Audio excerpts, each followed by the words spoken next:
हम सभी को दिया गया है कि हम परमेश्वर के भवन के निकट आ सके।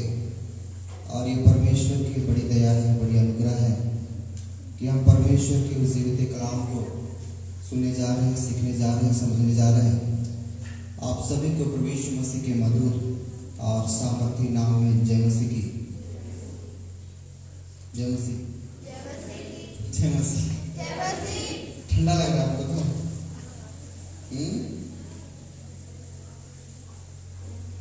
अभी मैं गीत गा रहा हूँ, ठीक है? और जितना गर्म होना है हो जाइएगा, प्रभु आप पास से। आज कार्यक्रम लंबा है, पर भी आज हम बात करने जा रहे हैं कि आपको क्रिसमस कैसा और किसके साथ मनाना चाहिए। कैसा और कैसा? क्रिसमस मनाना भी है तो कैसा मनाना, और मनाना भी है तो किसके साथ मनाना। हालेलुया। परमेश्वर अद्भुत है।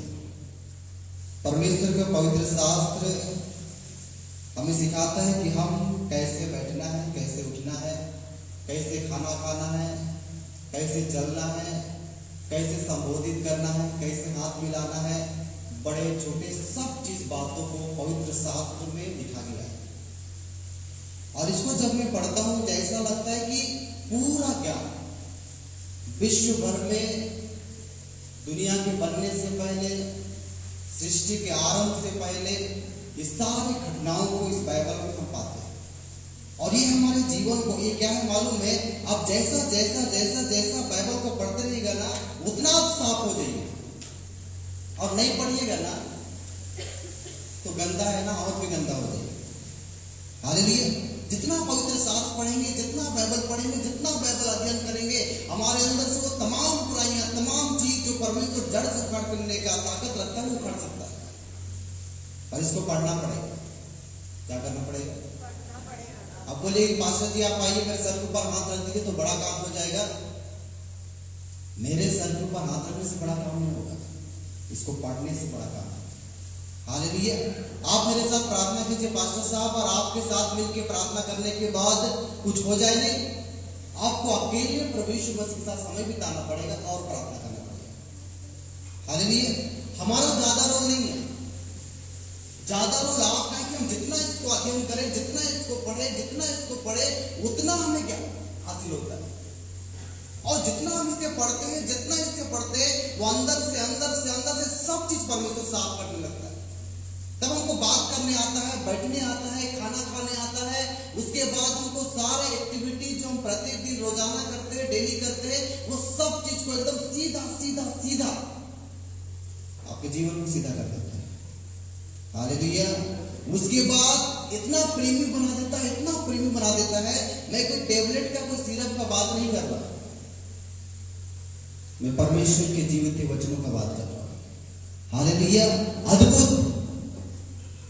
और परमेश्वर का वचन शब्द पूरा दुनिया को बना दिया। इसमें इतना ताकत, इसमें जान है, जान। ये सांस लेता है, ये चलता है, ये उठता है, बैठता है। इसका एक शब्द काफी है मेरे जीवन को बदलने के। इसको परमेश्वर के वचन को ध्यान पूर्वक एक व्यक्ति 5 मिनट सुन ले, उनके जीवन को परमेश्वर उजाला में बदल जाए। हमारे अंदर से वो सारे बुराइयां, सारा अंधकार 5 मिनट के परमेश्वर के वचन को, कलाम को सुनने के अनुसार हमारा जीवन प्रकाशमय हो जाता है। कैसा? कितना ध्यान से हम परमेश्वर के वचन को सुनते हैं और कितना ध्यान से हम परमेश्वर के वचन को मानते हैं, जो 5 मिनट में मेरे जीवन को बदल दे। परमेश्वर के महान अभिषेक दास जेबा कुमार, फर्स्ट टाइम मैंने परमेश्वर का वचन को बहुत करीब, मतलब वो बोल रहे थे, मुझे लगता है कुछ जिंदा चीज मेरे अंदर आ रहा है, मुझे सर से लेके पांव तक खाली वो बोल रहे, उसका शब्द मेरे अंदर को भिगा दे रहा, तोड़ दिया जवानों।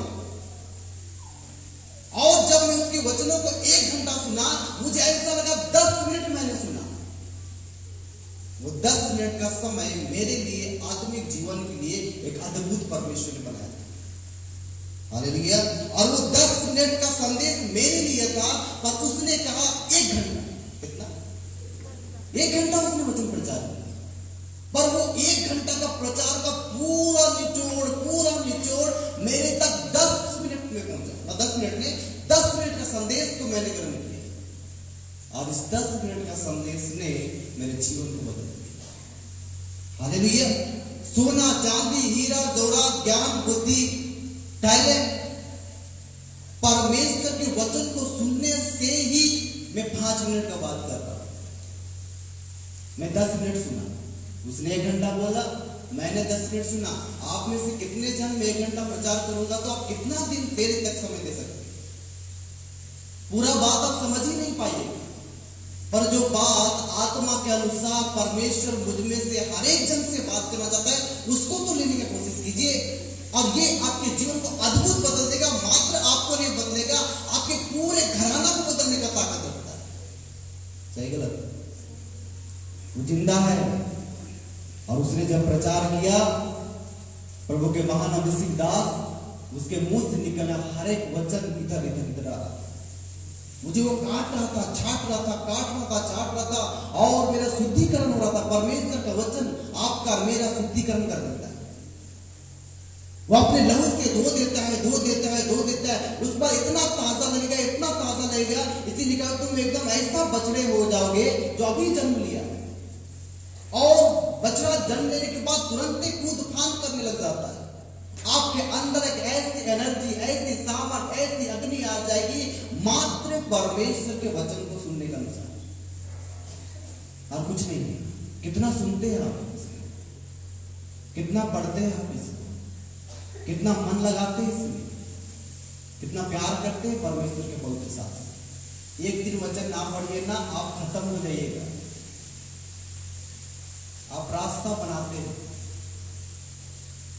और वो रास्ता बनता है दुष्ट के लिए, शैतान के लिए। एक दिन प्रार्थना मत कीजिए, आपने उसके लिए रास्ता बना दिया। एक दिन बाइबल मत पढ़िए, आपने उसके लिए रास्ता बना दिया। महीना में उपवास मत कीजिए, आपने उसके लिए रास्ता बना दिया।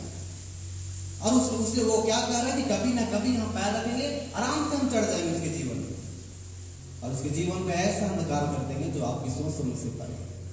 ये बहुत इंपॉर्टेंट है, महत्वपूर्ण है हर एक विश्वासियों के लिए कि हम इस कलाम से मोहब्बत करें, परमेश्वर के पवित्र शास्त्र से। हालेलुया। चलिए मैं कोरस गाएंगे।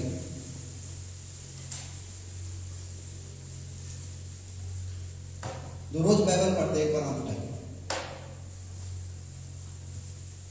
ऊंचा ऊंचा जो रोज पढ़ते नीचे कीजिए। जितना लोग हिंदी नहीं पढ़ सकते हैं, चाहे पढ़े लिखे नहीं, ऐसे लोग आते हैं। बस कुछ लोग ही नहीं पढ़ सकते हैं, पर भी आप थोड़ा थोड़ा पढ़ लेते हैं, ठीक है। पर इतने लोगों में से 50% लोग भी रोज बाइबल पढ़ने वाले नहीं। हालेलुया। तो आप मुझे देखने आए हैं कि भेदी देखने आए हैं कि गाना सुनने आए हैं, क्या करने हम आए हैं? जब इसको पढ़ते ही नहीं है तो यहाँ पे आप ये 2 घंटा यहाँ क्यों दे रहे हैं? 2 घंटा बाजार में दीजिए, 200 रुपये हम कमा लेंगे। 2 घंटा में कुछ बिजनेस कीजिए जिससे पैसा है। 2 घंटा खेत में लग जाइए, फसल मिल जाए। 2 घंटा किसी से बात करने में लग जाइए, चैटिंग कीजिए, फोन में बातचीत कीजिए 2 घंटा। जो बाइबल पढ़ते ही नहीं है, जिसको प्रार्थना से मतलब नहीं, यहाँ बैठने से टाइम वेस्ट हो रहा है, ऐसी यूं ही चला जा रहा आपका टाइम। इसका उपयोग कीजिए। अगर परमेश्वर में उपयोग नहीं कर सकता, संसार में उपयोग कीजिए। कम से कम 2 व्यक्ति, 2 संसार में 2 ही चीज का रास्ता होता है, एक शैतान का, एक परमेश्वर का। और इस 2 में से हम क्या चुनते हैं, आपका व्यक्तिगत जीवन का बात है। हालेलुया। टाइम वेस्ट मत कीजिए। मैं अपने जीवन में कभी भी टाइम को खाली जाने नहीं देता। कल एक व्यक्ति मेरे से बातचीत कर रहे थे, मैं सैलून में था। उसने कहा कि मुझे बहुत अकेला अकेला लगता है, तो मैंने बोला ठीक है, आपका शादी कर दिया जाएगा। बोला वैसा नहीं पास्टर जी, हमको अजीब लग रहा है। हम बोले इसीलिए व्यस्त हो जाइए। मैंने परमेश्वर से मांगा कि सुबह से रात तक जब तक मेरा आंख बंद ना हो, परमेश्वर की सेवा के लिए मेरा जीवन है। और इन दिनों 2022 में मैं और ज्यादा व्यस्त में परमेश्वर के लिए मांग रहा हूं कि प्रभु मैं आपके कामों कर सकूं, और मैं परमेश्वर के कलाम को सुन बहुत व्यस्त कि बाइबल पढ़े, प्रार्थना करे, वचन ये करे, इधर जाए उधर जाए, विजिटिंग करे, वचन सुनाए, क्या करे नहीं करे, ऐसा जीवन मैंने परमेश्वर से मांगा। तो मैं परमेश्वर की सेवकाई में खाली समय में नहीं देता हूं। जितना भी समय मेरे पास रहता है वो सारा समय सेवकाई के लिए रहता है। मैं घर में कब नाश्ता करता हूँ, दोपहर खाना खाऊंगा कि नहीं खाऊंगा, रात को खाऊंगा कि नहीं खाऊंगा, मेरे घर में मेरे लिए हिसाब नहीं। अगर आप 50% लोग अगर बाइबल पढ़ने वाले यहाँ नहीं बैठे हुए हैं तो अगले संडे से दूसरा काम कीजिए। इस कुर्सी में बैठने से कुछ फायदा नहीं। एक तो हम मन से आए, एक तो हम तन से आए, और पूरे बुद्धि से, पूरे प्राण से, पूरे शक्ति से हम परमेश्वर से प्रेम करें। हालेलुया। जितना भी ज्ञान, जितना भी बुद्धि जो प्राण में दिया गया है, उस पूरी शक्ति से हमें परमेश्वर से प्रेम करना है। सही गलत? हमको लगता है कि प्रभु आप क्यों ऐसे ऐसे लोगों के लिए अपना लहू दे दिए, क्या है इसके अंदर में? जिस दिन आप आपके अंदर की ताकत को समझ जाए ना, तो बाइबल पढ़ने के लिए बोलना नहीं पड़ेगा, 40 अध्याय पढ़िएगा और आपको पता भी नहीं चलेगा। हालेलुया। जिस दिन मुझे परमेश्वर क्यों प्रेम करते हैं, मैं इस संसार में क्यों जन्म लिया, मैं इस सीट में, इस चर्च में क्यों आया हूं, जिस दिन मालूम चल गया ना, तो आप घंटों प्रार्थना कीजिएगा और फोन आएगा तो फोन नहीं उठाइएगा, चैटिंग नहीं कीजिएगा, मगर 2 से 3 घंटा आप प्रार्थना कीजिएगा, आपको पता नहीं चलेगा। इसका मतलब इस चेयर में बैठने के बाद भी हम परमेश्वर को पहचान नहीं पाए। सही गलत? कम से कम जो हाथ नहीं उठाए वो तो सही बोलिए। परमेश्वर को जानने की कोशिश कीजिए। मैं इतना तैयारी करके आता हूँ, वो सके गुमला में प्रचार करता तो वहां के लोग बदल जाते, लोहरदगा जाता तो प्रभु यीशु मसीह को अपना वो जीवन दे देते, बोकारो जाता तो वो लोग हो सके पश्चाताप कर लेते, और हो सके मैं धनबाद जाता तो प्रभु का अद्भुत काम होता। हालेलुया। जो समय परमेश्वर के दास लोग आपको देते हैं, आदर मान सम्मान के साथ वचन को ग्रहण कीजिए। हालेलुया। ये गीत गा रहे, अंदर अंदर गर्म हो जाइए, ठीक है? चलकर रोकर फेंकना पड़ेगा, सोल भी चला जाएगा। मेरे साथ गाइए। हम गा रहे, सके ना तेरे लिए बनेंगे सके ना,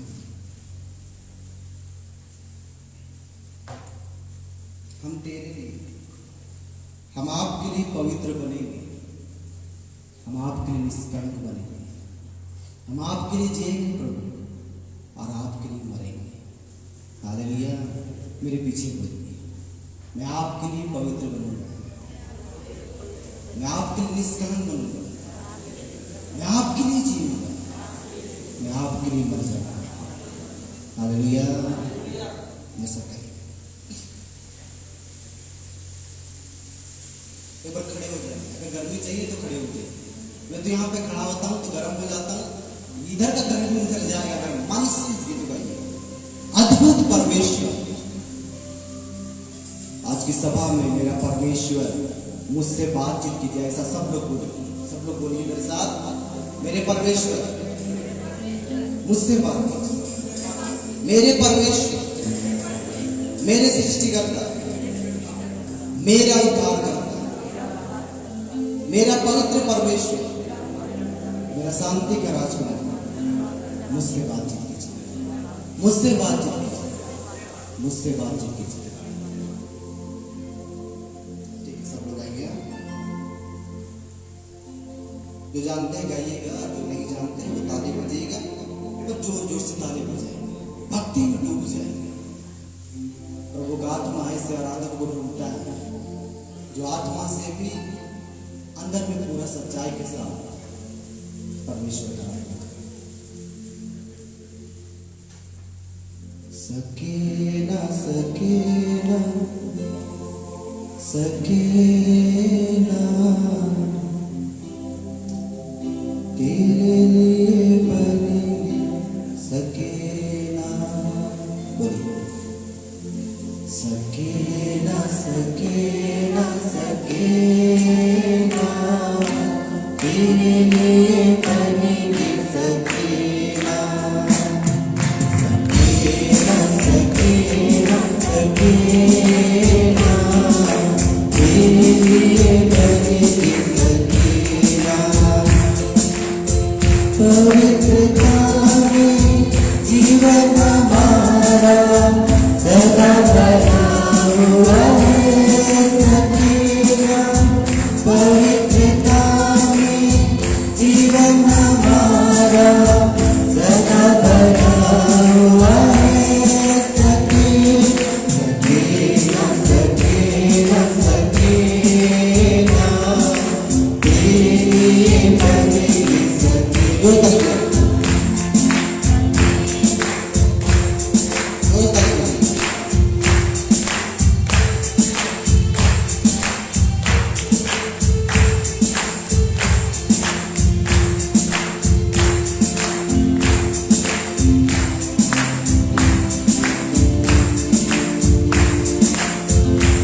पवित्रता का वचन सुना के सारे पापों को हटाना है। पवित्रता का वचन सुना के सारे पापों को हटाना है। सकीना सकीना सकीना मेरे लिए बनेगी सकीना। सकीना सकीना सकीना मेरे लिए बनेगी सकीना। चंगाई का वचन सुना के सारे रोगों को हटाना है। चंगाई का वचन सुना के सारे रोगों को हटाना है। सकीना सकीना सकीना मेरे लिए बनेगी सकीना। सकीना सकीना सकीना मेरे लिए बनेगी सकीना। उद्धार का वचन सुना के सबको विश्वास से मिलाना है। उद्धार का वचन सुना के सबको विश्वास से मिलाना है। सकीना सकीना सकीना मेरे लिए बनेगी सकीना। जो सकीना सकीना सकीना मेरे लिए बनेगी सकीना। सकीना सकीना सकीना मेरे लिए बनेगी सकीना। सकीना सकीना सकीना मेरे लिए बनेगी सकीना।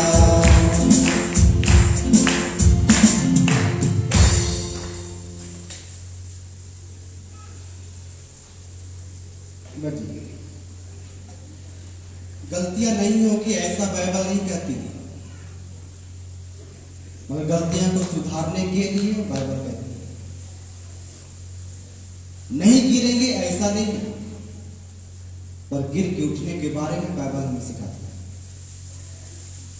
गुस्सा नहीं आएगा ऐसा नहीं है, गुस्सा आएगा पर सांस तक ये गुस्सा चला जाएगा, बाइबल सिखाती है। हम हमेशा साफ रहेंगे ऐसा बात नहीं, गंदे हो सकते हैं पर साफ भी हो सकते हैं। बाइबल कहता है हमारे अंदर में जितनी बुराइयां हैं, जितने कड़वाहट, जितने डाहे, जितने स्त्रियां है, वो सब चीज है मनुष्य के अंदर, पर उसको निकालने का ताकत आज भी परमेश्वर के पास है। परमेश्वर का हाथ छोटा नहीं क्योंकि परमेश्वर हमारा उद्धार ना कर सके। परमेश्वर के हाथों को हम सब ने मिलकर छोटा कर दिया।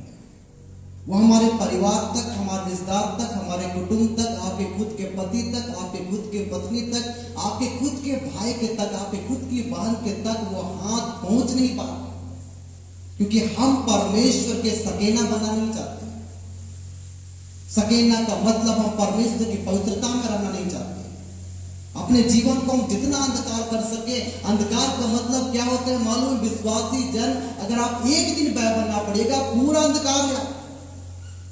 आप एक दिन प्रभु यीशु मसीह को समझ लीजिएगा, आप पूरे पूरे पूरे अंधकार में अपना जीवन जिएंगे। बड़ा आसान लगता है कि आज हम बहुत काम में व्यस्त हैं। कौन सा काम करते हैं? हम तो ऐसा बनते कि हम प्रधानमंत्री से भी बहुत बड़े हैं, हम दूसरे भी ज्यादा व्यस्त हैं। क्या व्यस्त है? इस 24 घंटा में हम क्या परमेश्वर को समय दे सकते हैं? इस 24 घंटा में हम परमेश्वर के कलाम को नहीं पढ़ सकते? हम में से आप जितने यहां पे बैठे हुए,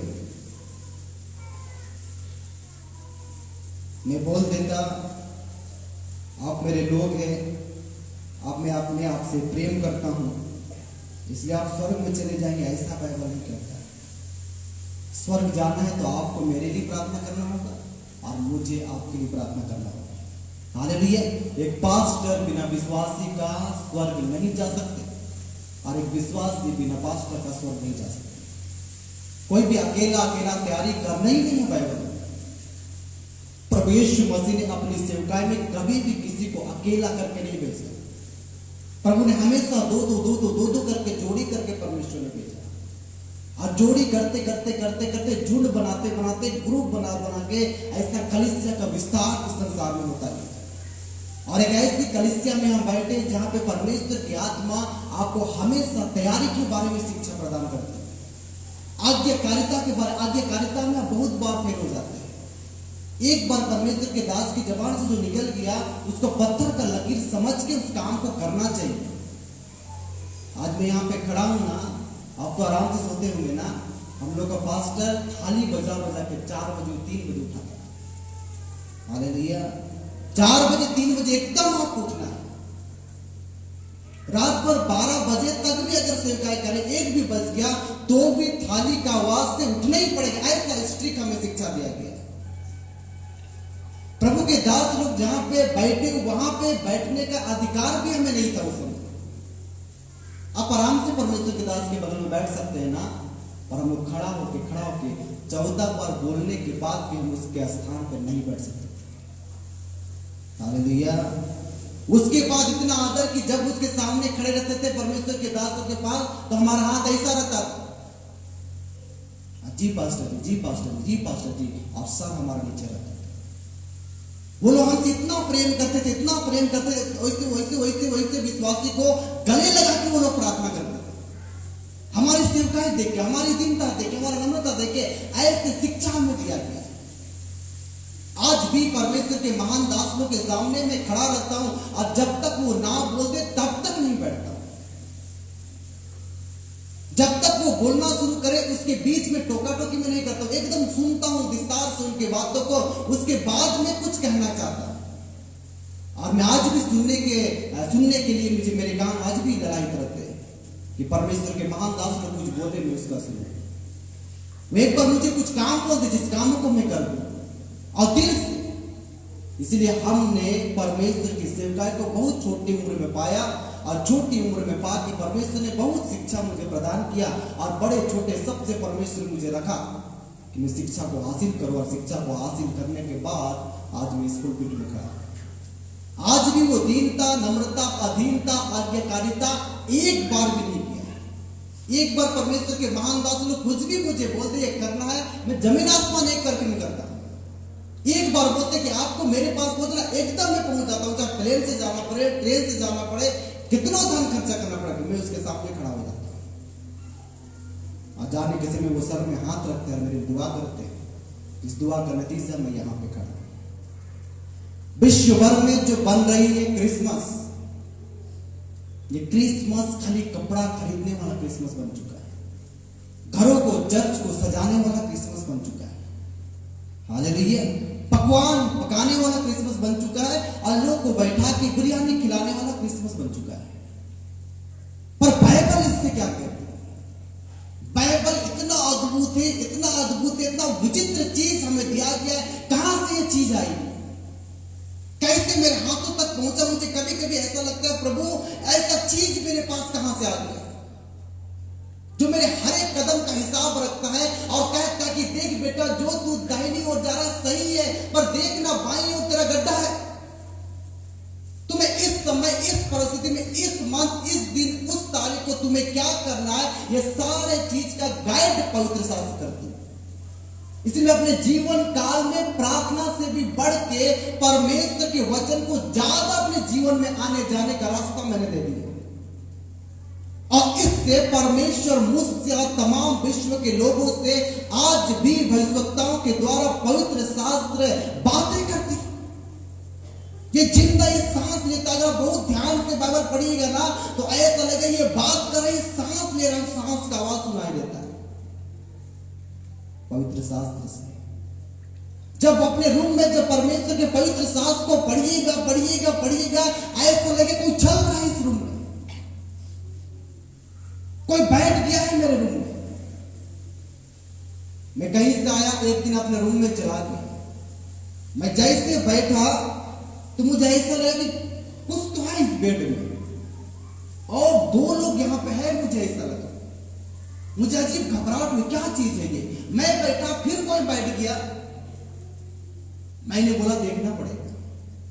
उसके बाद मैंने देखना चाहा तो खुले आंख से नहीं देख सकते, चाहे आप संसारिक आंखों से आत्मिक चीजों को नहीं देख सकते।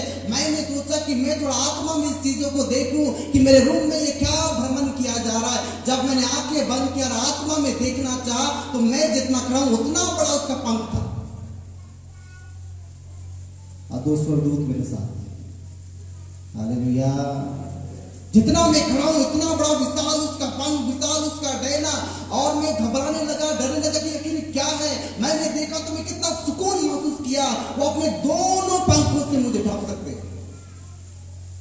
अगर आप सच में पवित्र विश्वासी है, अगर आप सचमुच परमेश्वर के पवित्र शास्त्र से मोहब्बत करते हैं तो विशाल स्वर्गदूत आपके साथ चलते। हालेलुया। एक मिखाएल स्वर्गदूत काफी है कितने अध्याय स्वर्गदूतों को गिराने के लिए, और उसकी तलवार के सामने कोई भी अंधकार की ताकत काम नहीं कर सकती।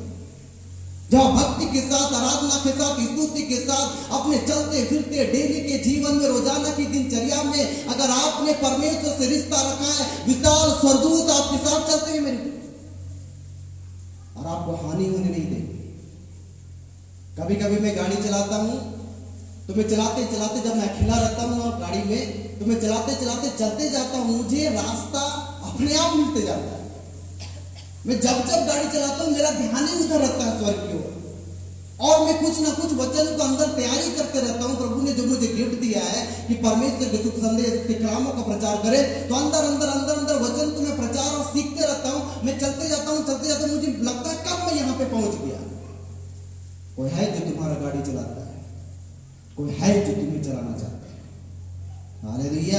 मैंने कई बार ऐसा स्वर्गदूतों का बहुत सारा उदाहरण मेरे पास, ऐसे नर का बहुत सारा चीज मेरे पास, स्वर्ग की घटनाओं का बहुत सारा बात है जिनको मैं ऑनलाइन यूट्यूब में इसलिए नहीं कहता क्योंकि बहुत लोग इस आत्मिक चीजों पे विश्वास नहीं करते, क्योंकि ये बात बाइबल से परे कई बार लोगों को लगता है। तो मैं नरक के बारे में ज्यादा बोलता हूँ, ना मैं स्वर्ग के बारे में ज्यादा बोलता हूँ, ना मैं दूतों के बारे में ज्यादा बोलता हूँ, क्योंकि ये लगता है और कई लोग का घमंड भी बढ़ जाता है, और कई लोग सोचते हैं कि ये अपने आप को ज्यादा बुद्धिमान बनाना चाहते हैं। हालेलुया। पर आज मुझे ऐसा लगा जब मैं प्रार्थना में, विनती में, उपवास में और घुटनों में अपना जीवन दे, तो विशाल स्वरूप परमेश्वर की पवित्र कलीसिया के साथ अभी जहां जहां जाइएगा तहां तहां परमेश्वर आपको इस दूतों के घेरे में लेकर रखेगा। इब्रानियों की पुस्तक में लिखा हुआ है, हालेलुया, कि दूत आपके साथ रहते हैं, आपका सेवा करते हैं। सोने के बाद भी वो भाला लेके, तलवार लेके दरवानी की नाई वो एकदम खड़े रहते हैं कि उनको कुछ हानि ना हो। मैं तो कई बार ऐसा सभाओं में गया तो पूरे सभा में जितना दूर मैं मैदानों को देखता हूं अपने आंखों से, उस पूरे मैदान को हाथ पकड़े हुए कई दूतों लोग घेरे रहते हैं। मैंने अपने आंख से देखा।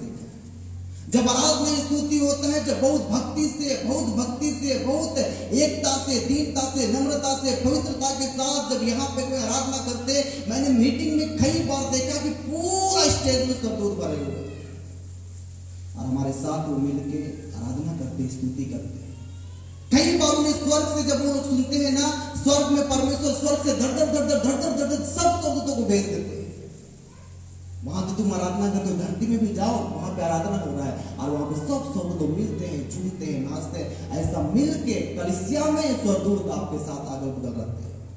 यहाँ पे भक्ति से आप गीत गाइए, स्वर्गदूत यहाँ पे खड़े हो जाएंगे। यहाँ पे भक्ति से कुछ बोलिए, आराधना कीजिए, पूरे चर्च को स्वर्गदूत घेर लेंगे। अब परमेश्वर की आराधना होगी। विश्व भर के लोग जैसे क्रिसमस मना रहे हैं, क्रिसमस को बनाना बंद कीजिए। हालेलुया। और अगर क्रिसमस मनाना है तो मात्र उनके साथ बनाइए जिनके जीवन में एकदम खालीपन है, जिनको रोटी कपड़ा मकान देने से भी भरपाई नहीं हो रहा है, और उसको बोलते विश्व भर के तमाम विधवा और तमाम अनाथ। हालेलुया। बाइबल बड़ा, मैं याकूब की पुस्तक जब पढ़ रहा था, मैं पढ़ूंगा, उसमें बड़ा विचित्र चीज मैंने आज सुबह पढ़ा।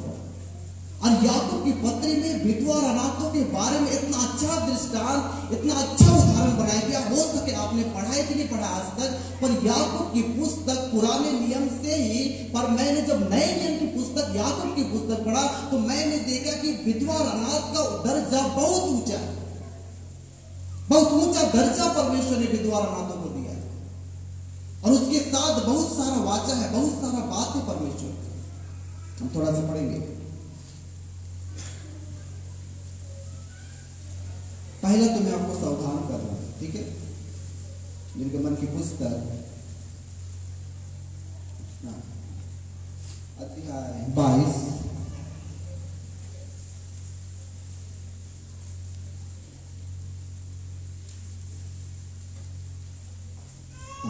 निर्गमन अध्याय 22 और पद संख्या 22 से पढ़ना होगा।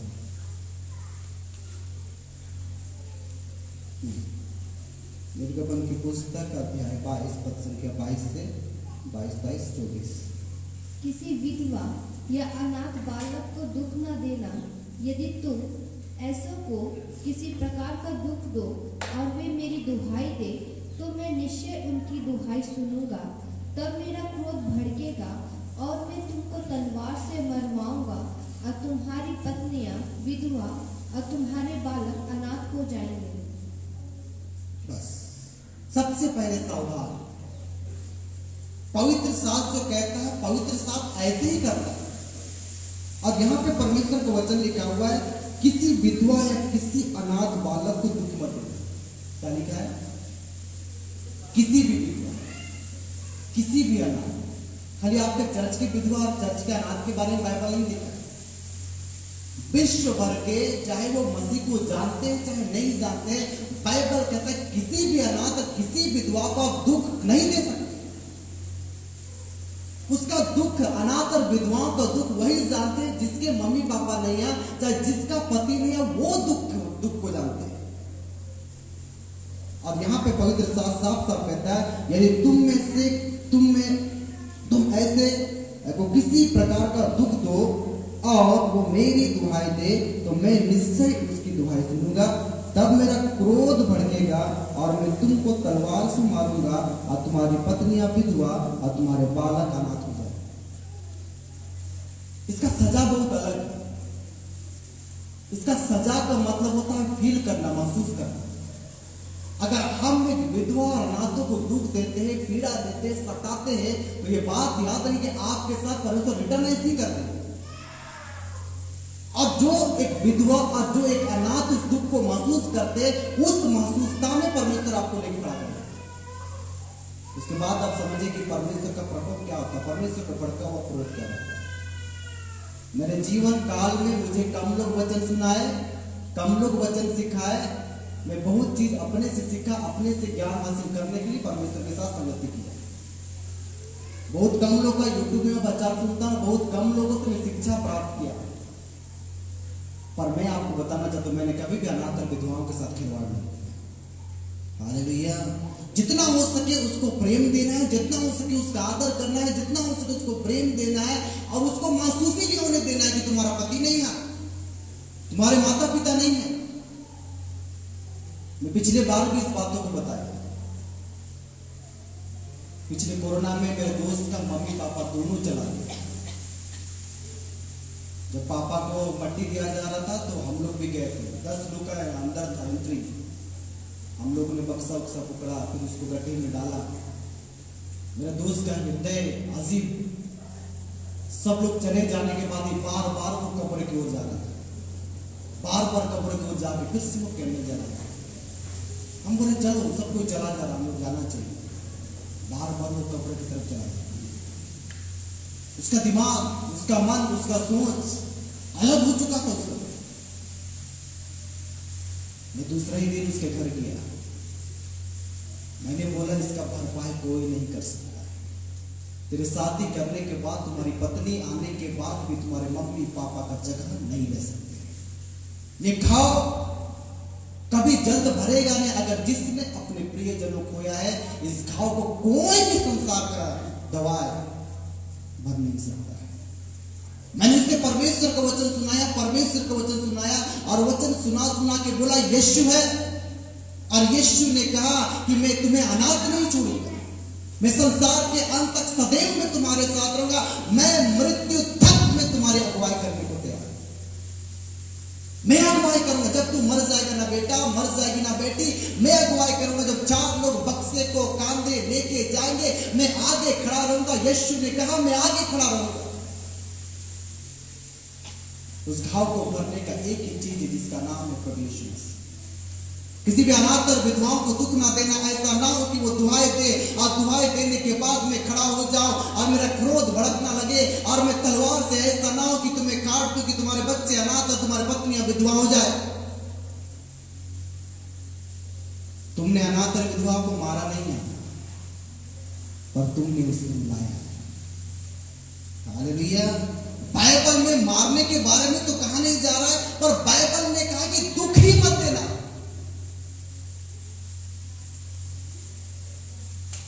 वो विधवा आपकी नीच की हो सकती है, वो अनाथ आपके बहुत करीबी हो सकते हैं, वो विधवा हो सके आपका अपना करीबी खून का रिश्ता होगा उस विधवा से, आपका उस अनाथ से भी आपका खून का रिश्ता होगा, पर आप उसे दुख नहीं दे सकते। हालेलुया। बाइबल कहता है उसे डांटो मत, झगड़ो मत, मारो नहीं, ऐसा बाइबल नहीं कहता। बाइबल कहती कि तुम्हारे एक्टिविटी के द्वारा, तुम्हारे कामों के द्वारा कोई भी अनाथ और कोई भी विधवा जो विश्व भर में पाया जाता है, उसको तुम दुख नहीं दे सकते। आगे आगे पढ़िएगा ना तो खत्म हो जाइएगा बाइबल के अनुसार। अनाथ और विधवाओं को सबसे ऊंचा दर्जा पूरे पवित्र शास्त्र में भविष्यवक्ता लोग, प्रेरित लोग और नए नियम कलीसिया में सबसे ऊंचा दर्जा अनाथ और विधवाओं को दिया गया है। रीजन क्यों, क्या कारण है, अभी पढ़ते पढ़ते समझ जाइए। थोड़ा सा आप पढ़ेंगे। हाँ, व्यवस्था विवरण की पुस्तक अध्याय 24 पद संख्या 21। व्यवस्था विवरण की पुस्तक अध्याय 24 पद संख्या 21। जब तू अपनी दाख की बारी के फल तोड़े तो उसका दाना दाना ना तोड़ लेना, वह परदेसी, अनाथ और विधवा के लिए रह जाए। बस क्या सोचते हैं कि दुनिया इतना स्वार्थी है और विश्वासी लोग सही ढंग से बाइबल पढ़ते ही नहीं तो मालूम क्या चले कि ये बात करता है। हम तो ऐसे ऊपर से बाइबल पढ़ के चले जाते हैं। आप बारी में क्या लगाया? आपने आपके गेहूं की खेती में, धान की खेती में आप क्या लगाया? सुनिए, जब तू अपनी दाख की बारी के फल तोड़े तो उसका दाना दाना ना तोड़ लेना, वह परदेसी, अनाथ और विधवा के लिए रहा जाए, लिखा हुआ है। आपके खेत में से हिस्सा अनाथ और विधवाओं का होता है। आपके बारी के हर एक फसल में से हिस्सा अनाथ और विधवाओं का होता है। बाइबल में पुराने नियम में कई भविष्यवक्ताओं को चुनौती दिया गया, सावधान किया गया, बोला गया कलीसिया के राजा को, देश के राजा को, राज्य के राजा को और याजकों को भी और विश्वासियों को भी इस बातों को बताना है। और सबसे पहले पुराने नियम में सबसे ऊंचा दर्जा दिया जाता था तो भविष्यवक्ताओं को दिया जाता था। और भविष्यवक्ता के नीचे राजा लोग होते थे। राजा को भी छड़ी मिलता था, जनता को भी छड़ी मिलता था, याजक लोग को भी छड़ी मिलता था। उससे ऊंचे पद के लोग थे जिसको बोलते भविष्यवक्ता। और भविष्यवक्ता लोगों ने बहुत अच्छा, यशायाह की पुस्तक में लिखा है, यिर्मयाह लोग लिखे, भविष्यवक्ताओं लोग लिखे अनाथ और विधवाओं के बारे में। और बाइबल कहता है जब तो अपनी दाख की बारी लगाए, खेती और बारी करे, उसमें से हिस्सा अनाथ और विधवाओं का है लिखा हुआ। कभी आप पढ़े कि कभी किए, कभी सुने ही नहीं कि परमेश्वर ने अनाथ और विधवाओं को कितने ऊंचा दर्जा में रखा। आपके खेत का हिस्सा, आपके धान का, आपके चावल का, आपके अन्न का, आपके राशन में से रोटी खाने से पहले उसके बारे में सोचना, ऐसे लिखा होगा। बड़े कभी तुम एक टुकड़ा रोटी खाने से पहले तुम्हें अनाथ और विधवाओं के बारे में सोचना है, बाइबल में लिखा हुआ है। तब यहाँ के व्यवस्था विवरण की पुस्तक में लिखा हुआ है, जब तू अपनी दाख की बारी का फल तोड़े तो उसका दाना दाना ना तोड़ लेना, वह परदेसी और अनाथ और विधवाओं के लिए रखा जाए, रहा जाए, उसे रखना होगा, लिखा हुआ है। अगर थोड़ा सा विस्तार में पढ़िएगा, हाँ अब थोड़ा समझिएगा। आयुब की पुस्तक अध्याय 21 पद संख्या 17 पर, ठीक है। हाँ, आयुब की पुस्तक अध्याय 21 पद संख्या 17।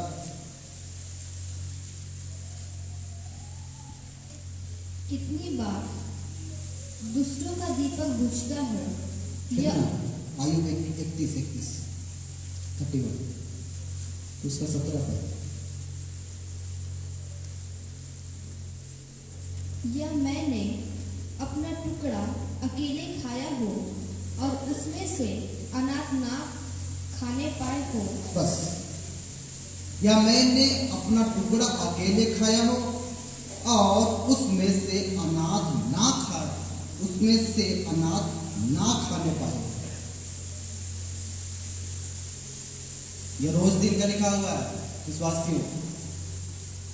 आपका एक टुकड़ा रोटी जब आप खाते हैं ना, उससे पहले आपको अनाथ और विधवाओं को सोचना है, बाइबल में लिखा।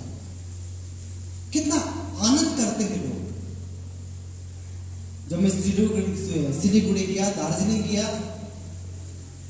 तो वो पास्टर बहुत सारे अनाथ बच्चों को रखे और इतने सारे अनाथ बच्चे, जब हम लोग वहां पे प्रवेश किए, उसके बेड को छुए, बच्चे लोग को देखे, बात किए। उधर बुजुर्ग माँ लोग भी वहां पे थी, एकदम झुक के, झुका हुआ कमर, अंडा मिल रहा था, अंडा खा रहे थे, अंडा और खाना खा रहे थे। बच्चे लोग से मिले और बच्चे लोग से मिलने के बाद अलग अनुभव। उस रूम में ताजगी थी, उस रूम में शांति थी, उस रूम में इतना पीस था, इतना शांति था, इतना अद्भुत कि वहां घुसने से लगते कि हमने पैर कहां रख दिया, वहां पे यीशु है और यीशु बच्चों के साथ रहते हैं। क्या कारण है कि अनाथ और विधवाओं को ऊंचा दर्जा पुराने नियम से लेकर नया नियम तक दिया गया? इसका खास कारण है यीशु उनके साथ रहता है। अब ये अनाथ और विधवा क्या कर रहे मालूम है? ये उतना भक्ति नहीं कर रहे, इतना आराधना नहीं कर रहे, मगर भी यीशु उनसे प्रेम करते हैं। वो बच्चे तो यीशु को जान ही नहीं रहे, पर हमारे आत्मिक लोग, जितने लोग उस भवन में पैर रखे, उस लोगों ने कहा यीशु इस रूम में है। यीशु उनसे मिलता है, उनसे प्यार करता है, उन्हें दुलार करता है, उनके बालों को सहलाता है और पूरा समय यीशु मसीह में देते हैं। और बच्चों का हंसता हुआ चेहरा देखिएगा ना, तो लगेगा कि हमने ऐसा मुस्कान किसी के चेहरे पर नहीं देखा। अनाथ बच्चे, क्या पता अकेले वो लोग क्या सोचते हैं, वो नहीं सोचते हैं, अपने मम्मी पापा को याद करते हैं कि नहीं करते। छोटे छोटे बच्चे लोग जो अनाथ आश्रम में पाए जाते हैं, उनको प्रेम करने वाले लोग बहुत कम है, पर यीशु है और यीशु से मोहब्बत करता है, यीशु मसीह से प्रेम करता है। क्या ऐसा होता है कि मैं अपने टुकड़े में से खाऊं और उस टुकड़े में से अनाथ ना खाए? तो क्या सोच लीजिए, कम से कम जो कलीसिया में उस अनाथ और विधवाओं का तो कदर कीजिए, और कम से कम आपके पड़ोसी में जो अनाथ और विधवा उसका हालचाल पूछिए और उसे बोलिए कि क्या हुआ, क्रिसमस में आप क्या कर रहे हैं। मुझे अपने लिए जैकेट खरीदना है, मुझे अपने लिए कपड़ा खरीदना है, मुझे अपने लिए सब चीज खरीदना है। आप क्यों क्यों क्यों आत्मिक रीति से बढ़ना चाहते हैं? आत्मिक जनों का ये सोच है ही नहीं कि मैं अपने लिए खरीदना है, मैं अपने लिए खाना है, मैं अपने लिए पहना। जब से मैं यीशु में नहीं था तब से मेरे माता पिता ने खाली दूसरों के लिए दिया, जो माता पिता इस दुनिया में नहीं। अपना पूरा जीवन उन लोगों ने दूसरों को बनाने में खत्म कर दिया। ऐसा कोई भी व्यक्ति नहीं रहेंगे जो मेरे घर आके भरपेट खा के, चाहे भरपेट पहन के, चाहे उसको धन संपत्ति मेरे घर से ना मिला, ऐसे मेरे माता पिता दुनिया में रहे थे। उसका खून आज भी मेरे अंदर में, उनका शिक्षा आज भी हमारे अंदर में। आप कहां रहते हैं? मैं जहां पे रहता था ना, उसको समझ लीजिए नरगियों का वो स्थान। जहां पे मैं रहता था तीनों घर में दारू शराब बिकती थी। मेरे पीछे हड़िया का गोदाम, आगे हड़िया गोदाम। मैं पूरे जिस बस्ती में रहता था पूरा वो गंदा। पर वहां से मेरे माता पिता ने बोला कभी भी इनके साथ संगति मत करना, कभी भी इस चार दीवारी से जाना ना। आवाज भी उसका आवाज इस कान में गूंजता है।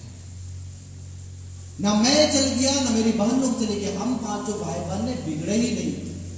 उसका एक ही शिक्षा, उन लोगों ने शिक्षा जो हमें दिया गया था वो जरूर मर गए, खत्म हो गए, पर उनका शिक्षा आज भी मेरे साथ। इसलिए आज भी हमारे घर का ये सिद्धांत है, हमारे घर करने में पहले आप, उसके बाद हम।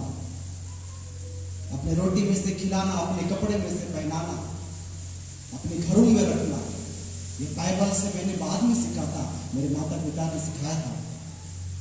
और आज भी मेरी बहन लोग वैसे ही, आज भी मैं वैसे ही हूं। अपना तारीफ करने के लिए खड़ा नहीं। मुझे परमेश्वर ने आत्मा दिया है और उसी आत्मा के अनुसार जो आपको आत्मा दिया गया है, आप एक टुकड़े में से कैसे खा सकते जब आपने अनाथ और विधवाओं के बारे में चिंता नहीं की? मैं हर साल क्यों बोलता हूं क्रिसमस में कि आप सबसे पहला अनाथ और विधवाओं कपड़ा दीजिएगा तब आप पहनिएगा। कितना खर्च किया अपने कपड़े खरीदने में? 2000, 3000, 5000, 10,000, कितना का आपने कपड़ा खरीदा? आप जो शोर उड़ाते हैं उसका दाम कितना है? 500 से ऊपर। आप जो जूता पहनते उसका कितना दाम है? 500 से ऊपर चले जाइए 2000। इसीलिए मैं क्रिसमस में कपड़ा खरीदता ही नहीं। पर नया तो परमेश्वर मुझे पहनाता है, मगर मैं खरीदता नहीं। उसका एक ही कारण है, सबसे पहला अनाथ और विधवाओं का लिस्ट बनाता और उनको वस्त्र पहुंचाता। उसके बाद मैं क्रिसमस मनाता हूं और घर में बुलाता भी हूं कि आइए खाना खाने के लिए। हर साल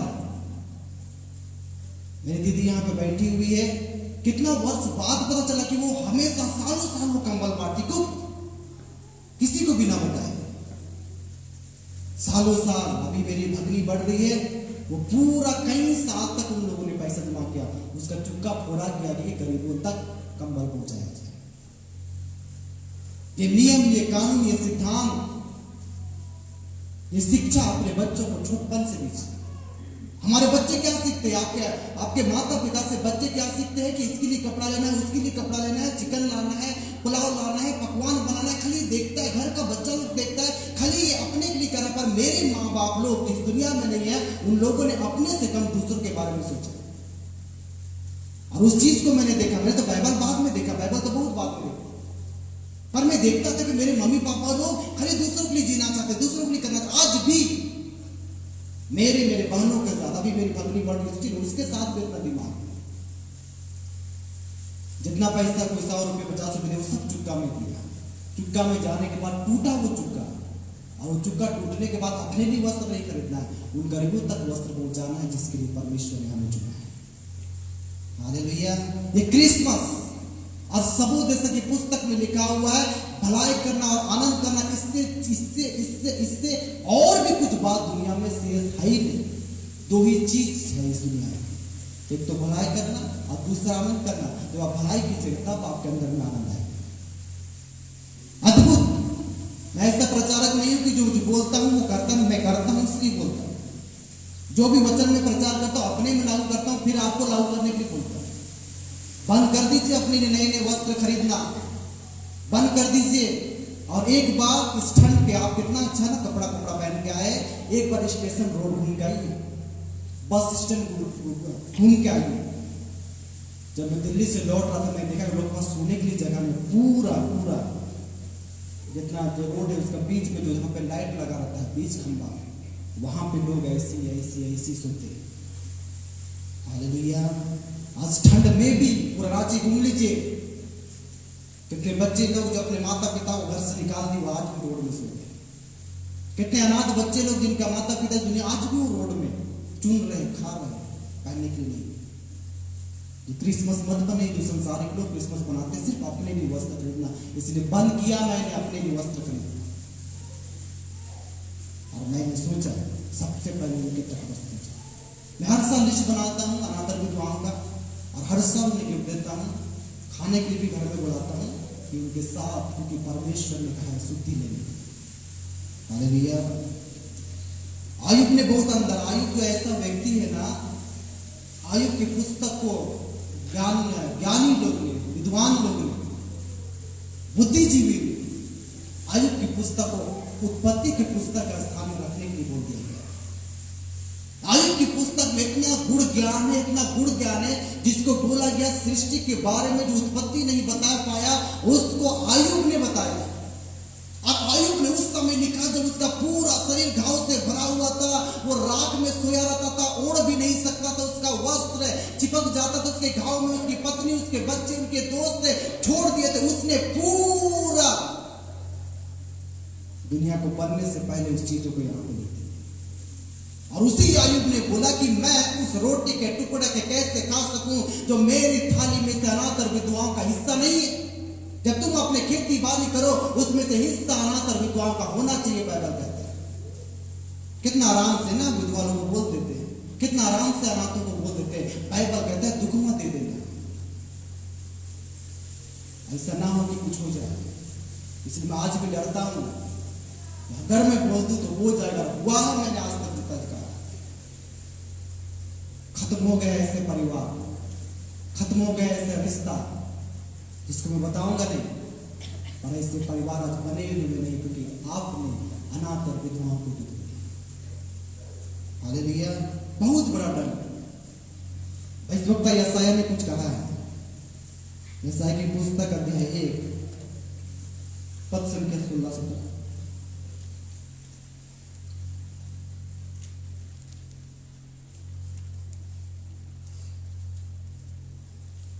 हाँ, यशायाह की पुस्तक अध्याय 1 पद संख्या 16-17। अपने को धोकर पवित्र करो, मेरी आंखों के सामने से अपने बुरे कामों को दूर करो। भविष्य में बुराई करना छोड़ दो, भलाई करना सीखो। यत्न से न्याय करो, उपद्रवी को सुधारो, अनाथ का न्याय चुकाओ, विधवा का मुकदमा लड़ो। अपने को धो के पवित्र करो। पहला बात, मेरी आंखों के सामने से बुरे काम को दूर कर दो। भविष्य में बुराई करना एकदम छोड़ने के लिए बोला गया है। आप बुराई नहीं छोड़ सकते हैं, आपको प्रभु मानने लगता है, मूड करेगा, मन करेगा तो आप चर्च जाइएगा। इसका एक ही कारण है, क्योंकि हम इसको पढ़ते ही नहीं और रोज दिन में से पत्नी को समय देते हैं, बच्चों को समय देते हैं, काम करते हैं 8 घंटा 12 घंटा, पर इसको 2 घंटा देने के लिए समय नहीं है। मोबाइल में 4 घंटा जवान लोग दे सकते हैं, पर इसको 1 घंटा भी देने के लिए समय नहीं है। तो आप क्या कर रहे हैं? टाइम पास कर रहे हैं झूठ मूठ कर। आपको ऐसी नरक जाने का रास्ता आपने खुद ने चुन लिया है। स्वर्ग तो वही लोग जाएंगे जो इससे मोहब्बत करके इसको समय देते, वही लोग तो स्वर्ग के लिए बने। बाकी लोग, बाइबल साफ साफ कहता है, कुछ लोग नरक के लिए बने। पढ़े बाइबल में, कुछ लोग को बनाया गया ही नरक के लिए, और सब लोग तो परमेश्वर के स्वर्ग के लिए, पर कुछ लोग बनाए गए नरक के लिए। इसको थिरथर बोलते हैं, जिसको इतना कड़ा बोलते, कितना बार ठोकने के बाद भी नहीं छूटते। अजीब थिरथर लोग बने हुए हैं संसार में, जिसको परमेश्वर का प्रेम दिखता नहीं, जिसको धन दिखता है, संपत्ति दिखता है, लड़की दिखता है, लड़का दिखता है, प्रेम दिखता है, संसार के विलासाएं, वस्तु दिखती है, मगर परमेश्वर के उस पर्दे को हटा के परमेश्वर का प्रेम को देखना नहीं चाहते। भलाई करना सीखो, हाँ, यत्न से न्याय करो, उपद्रव को सुधारो, अनाथ का न्याय चुकाओ और विधवाओं का मुकदमा लड़ो। अनाथ और विधवाओं की 2 बात बोला। अनाथ का न्याय चुकाना होगा। अब जो अनाथ के जो मम्मी पापा मर गए, उसको तो आपने नहीं मारा, आपने मारा क्या? नहीं मारा। तो भी बोला जाता है इसका न्याय चुकाना होगा। तो न्याय चुकाने का मतलब होता है जो प्रेम उनको अपने बड़ों से, माता पिता से नहीं मिला, उस प्रेम को देके आपको न्याय चुकाना है। विधवाओं का मुकदमा लड़ो। मुकदमा लड़ने के मतलब पति मर जाने के बाद उस औरत को बहुत प्रकार का बात बुलाता है, उसके लिए कौन खड़ा होगा? उस विधवाओं का कौन सपोर्ट करे, कौन मदद करेगा? बाइबल ऐसा कहती है आपको अनाथ का न्याय चुकाना है और आपको विधवा का मुकदमा लड़ना है। ऐसा क्योंकि भविष्यवक्ता ने बोला है। और यिर्मयाह, यशायाह उस समय के बहुत बड़े भविष्यवक्ता रहे जिसने इस पत्री में लिखा है। और उसने कहा अनाथ और विधवाओं का न्याय चुकाओ और विधवाओं का मुकदमा लड़ने के लिए बोला कि अपने आप को धो के पवित्र करो, मेरे सामने से बुरे काम को हटा दो, छोड़ दो, खत्म कर दो इस बुरे, भविष्य में तुम बुराई नहीं करोगे। उपद्रव हो रहा है, लड़ाई हो रहा है, झगड़ा हो, सुधारना चाहिए तो और लड़ाई लगा देते हैं। सुधारो, यत्न से न्याय करो, सोच समझ के न्याय करो, उल्टा पुल्टा न्याय मत करो, दिमाग लगाओ, बुद्धि लगाओ और यत्न से न्याय करो। अनाथ और विधवाओं का न्याय चुकाओ, उसका मुकदमा लड़ो। पैदल कहते हैं कितना आराम से सालों भर 365 दिन जीते। मुझे क्या इतना दरकार था कि मैं बोलता हूं कि आश्रम बनाइए, अनाथ लोगों को रखिए, बुजुर्ग लोगों को रखिए, क्या दरकार है, क्या जरूरी है? ये सबसे बड़ी सेवकाई है बाइबल के अनुसार। चर्च चलाने से नहीं होगा, बड़ा सा स्कूल खोलने से नहीं होगा, कॉलेज खोलने से, मेडिकल खोलने से नहीं। बाइबल के अनुसार अनाथ और विधवाओं का सुधि लेना है, बाइबल कहता है। इसलिए मैंने चाहा तो हम स्कूल भी खोल सकते हैं, हमने चाहा तो मेडिकल भी खोल सकते हैं, पर उससे पहले अनाथ और विधवाओं का दर्जा जो पवित्र शास्त्र में दिया गया, इसलिए तो मैंने बोला कि आश्रम बनाइए और बना के अनाथ और विधवाओं के बच्चों के साथ रहिए और परमेश्वर को देखिए कि परमेश्वर उनके बीच में, परमेश्वर उनके बीच में, परमेश्वर उनके बीच में चलता फिरता है, चाहे वो परमेश्वर को जाने चाहे ना जाने। देखिए बड़ा दिक्कत है। यिर्मयाह की पुस्तक अध्याय 5 पद संख्या 28 पद में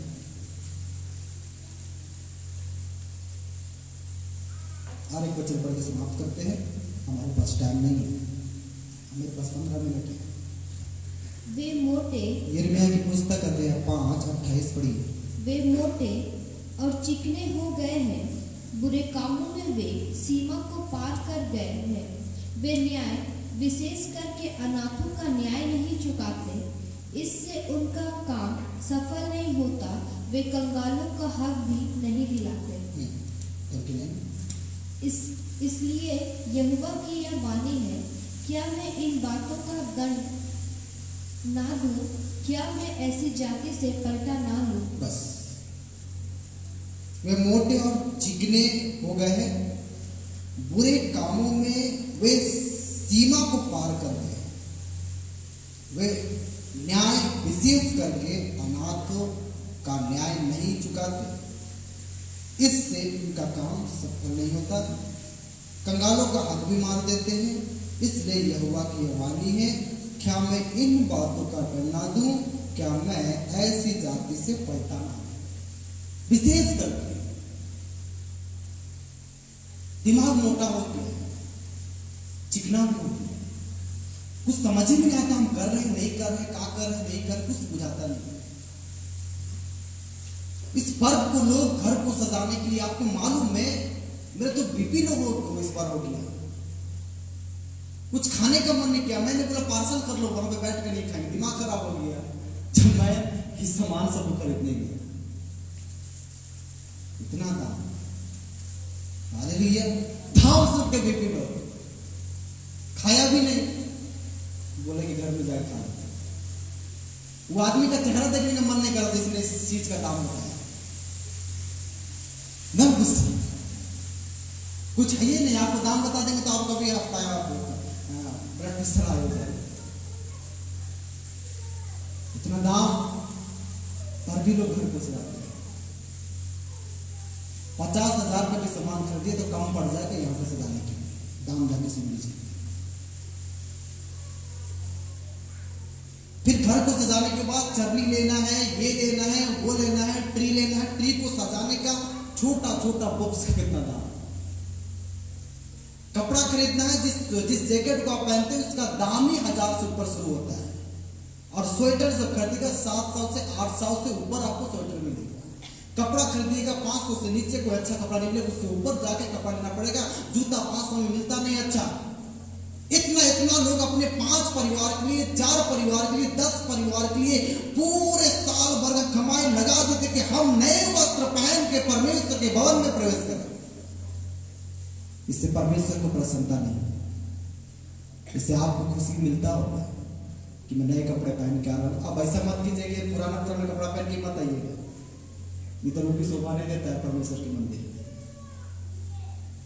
50% आपका खर्चा और 50% अनाथों का खर्चा जाता है हर साल।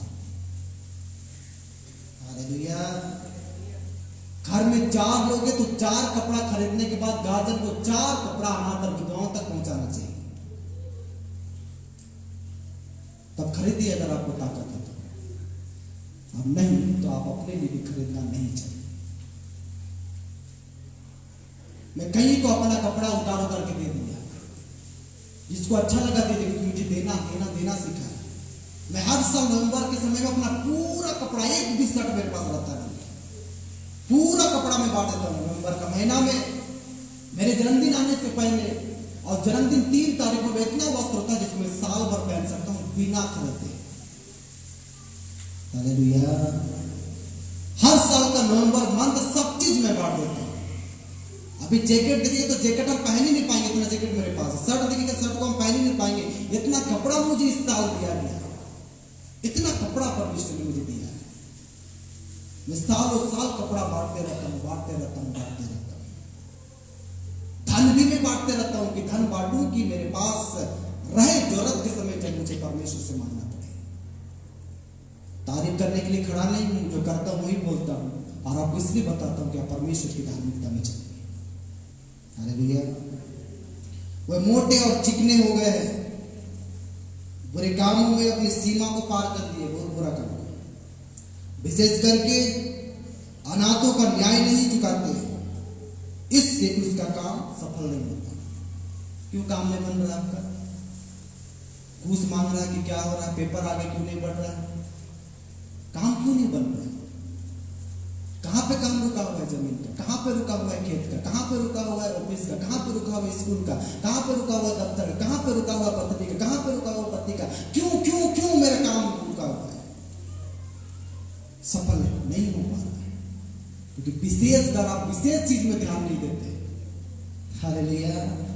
जिस दिन विशेष चीज में ध्यान दीजिएगा ना, काम सफल। मेरा ऐसा कोई भी प्रार्थना जो परमेश्वर ने नहीं सुना बोल के मैं आज तक नहीं बोला, ऐसा कोई भी चीज जो मुझे अच्छा लगा परमेश्वर ने मुझे नहीं दिया, मैं आज तक परमेश्वर पे दोष नहीं लगाया। मुझे सेवकाई के लिए, अपनी जरूरतों के लिए, मेरी बहनों के लिए, मेरी चीजों के लिए जो चीज का आवश्यकता हुआ, पैसा मुझे दरकार ही नहीं। मेरा बाप मेरे लिए उपलब्ध है। हालेलुया। मेरा पिता है, मेरा रियल का बाप, मेरा रियल का मां, मेरा रियल का सब चीज यीशु मेरे साथ है। और मैंने आज तक पश्चाताप नहीं किया, किसी का न्याय नहीं मिला, किसी के साथ अन्याय नहीं, किसी को धोखा नहीं दिया, किसी का लालच नहीं दिया। आज भी जहां रहता हूं बोलिए निकल जाने की निकल जाऊंगा। आज भी यहाँ पे खड़ा हूं, यहां से निकलने बोलिए एकदम चला जाऊंगा। ये पूरा संसार मेरा है, पूरा झारखंड का कलिसिया मेरा है। मैं कहीं भी जाकर प्रचार करता हूँ, किसी घर में रह सकता हूँ, कोई भी मुझे खाना खिलाने, इतना प्रभु ने मुझे सामर्थ दिया है। हालेलुया। और मुझे मजा आता है प्रभु की सेवकाई। तुम मोटे हो गए, तुम चिकने हो गए, तुम विशेष चीज में ध्यान नहीं देते, विशेषकर तुम न्याय चुकाते ही नहीं हो अनाथों का, विधवाओं का मुकदमा भी लड़ना नहीं चाहते हो। इससे क्या होता है? तुम्हारा काम सफल नहीं होता है। अब सबसे आखिरी विशेष बात मैं खत्म कर रहा हूँ, बोलने के लिए बहुत कुछ है, क्या बोलूंगा। याकूब की पुस्तक अध्याय 1 पद संख्या 27। याकूब की पुस्तक अध्याय 1 पद संख्या 27। हमारे परमेश्वर और पिता के निकट शुद्ध और निर्मल भक्ति यह है कि अनाथों देश में उसकी शुद्धि ले और अपने आप को संसार से निष्कलंक रखे। आपके लिए अनाथ और विधवा एक ढाल का काम करता है, मालूम है? इस संसार में और परमेश्वर के निकट आपको निष्कलंक कोई रखता है ना, उसका दर्जा परमेश्वर अनाथ और विधवा को दिया। जो व्यक्ति आराधना करना चाहते हैं, भक्ति में लीन होना चाहते हैं, उनको सबसे पहले अनाथ और विधवा को कदर करना सीखना चाहिए। परमेश्वर के सामने सच्चाई क्या है, परमेश्वर के सामने भक्ति क्या है, परमेश्वर के सामने वंदना क्या है, परमेश्वर के सामने स्तुति क्या है, तुम कैसे परमेश्वर के सामने निष्कलंक और एक भक्त व्यक्ति दिख सकते, क्योंकि तुमने न्याय चुकाया है, तुमने मुकदमा लड़ा है। और जितने लोग अनाथ और विधवाओं का न्याय चुका है, मुकदमा लड़े, वो परमेश्वर की दृष्टि में निष्कलंक है लिखा हुआ है। उसी को परमेश्वर भक्त व्यक्ति बोलता है। बाइबल में पढ़ेंगे भक्त भक्त भक्त भक्त, मगर भक्ति नहीं है। मेरे परमेश्वर के सामने, पिता परमेश्वर के सामने, हमारे अद्भुत परमेश्वर के सामने तुम्हारी शुद्धता, निर्मलता, वो भक्ति है। उस भक्ति का नाम दिया गया अनाथ और विधवा, और वो तुम्हें सुरक्षा प्रदान करके तुम्हें परमेश्वर की दृष्टि में निष्कलंक बनाते, क्योंकि उनका आशीष विश्व में सबसे बड़ा आशीष। अनाथ और विधवा को जो बोल देंगे प्रेम से, मन से, दिल से, वह अंदर से परमेश्वर के तक पहुंच के आपके तक परमेश्वर पहुंचा देता है। अगर तुम्हें इस संसार में निष्कलंक रहना होगा तो एक भक्ति जीवन जीना। परमेश्वर के सामने भक्ति क्या है? भक्ति का मतलब ही है कि तुमने अनाथ और विधवा को शुद्धि लिया, न्याय चुकाया, उसका मुकदमा तुमने लड़ा। यही भक्ति परमेश्वर के वेदी तक पहुंचता है और तुम इस संसार में निष्कलंक रह सकते हो, तब तुम्हारा काम सफल होगा। क्या सही गलत? ये बाइबल का हर एक पाठ, ये बाइबल का हर एक शब्द महत्वपूर्ण, इंपॉर्टेंट है, वेरी इंपॉर्टेंट। ये मेरे लिए, आपके लिए बहुत ही आवश्यकता है। इसलिए जितना लोग अनाथ और विधवाओं को रुलाए हैं ना, बहुत पिछड़ा जीवन जी रहे हैं। आप बहुत क्रोधित व्यक्ति बनिएगा, आस्ते आस्ते। श्राप नहीं दे रहा, बहुत चिड़चिड़ा हो जाएगा, चिड़चिड़ा। मैंने महसूस किया जितने अनाथ और विधवाओं को दुख दिए ना, उनका यहाँ पे पारा बहुत हमेशा गर्म रहता है। क्रोध क्रोध क्रोध, क्योंकि तुमने क्रोध को न्योता दिया, अनाथ और विधवाओं को दुख दिया। इसलिए मैंने इस संसार में और इस वचन में दो बात कहा। एक तो कभी दास को दुख मत देना जो तुम्हारे दिन रात जागे रहते हैं, और दूसरा अनाथ और विधवाओं का सुखी लेना, उनको दुख मत देना। बहुत बड़ा दंड है इसका। क्या मैं दंड ना दूं? क्या मैं पलटा ना लूं? ऐसा लिखा, इसका मतलब मैं लूंगा। क्वेश्चन मार्क लिखा हुआ ना ये निर्मया की पुस्तक में, उसका मतलब है कि मैं लूंगा, मैं दंड दूंगा और मैं पलटा भी लूंगा लिखा हुआ। करके देखिए कि मजा आएगा। मेरे पास जो कुछ भी है परमेश्वर के वचन सिद्धांत के अनुसार, नियम और कानून के अनुसार, जो परमेश्वर का लॉ और कानून मुझे सिखाया और बताया, उसके आधार पर मैं जीता हूँ, चलता हूँ। इसलिए विश्व भर में कहीं भी मैं जा सकता हूँ, आ सकता हूँ, दिल्ली, मुंबई, उसके बाद हर जगह मेरा टिकट कंफर्म है, क्योंकि मैं इस नियम को मानता हूँ और बहुत ज्यादा इससे प्रेम करता हूँ। इसके सामने मैं सब चीज छोड़ने को आज में तैयार हूँ। ये बड़े चर्च देख रहे हैं, विशाल चर्च, इसको भी प्रभु बोलते छोड़ के वहां चला जाओ, छोटा चर्च उसको बड़ा कर दो, मैं एकदम चल जाऊंगा बड़ा करने के लिए। हालेलुया। मेरे परमेश्वर के सामने और उससे मिलने के समय मैंने आज तक कोई भी दीवार को आने नहीं दिया।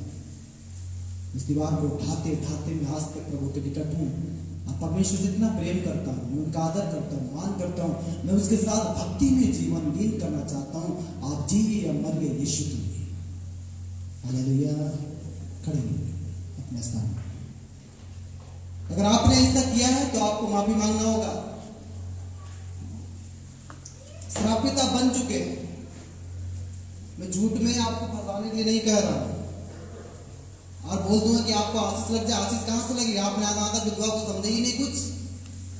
जो नहीं जानते थे ठीक है, मगर आपने अनाथ और विधवा को रुलाया है, आप तो बहुत बड़ा अपराधी है, बहुत बड़ा। इसका दंड तुम्हें भुगतना पड़ेगा। माफी मांग लीजिए अनाथ और विधवाओं से। मालूम है आपको, पूरा खानदान उखड़ जाता है। बंद कर दीजिए मेरे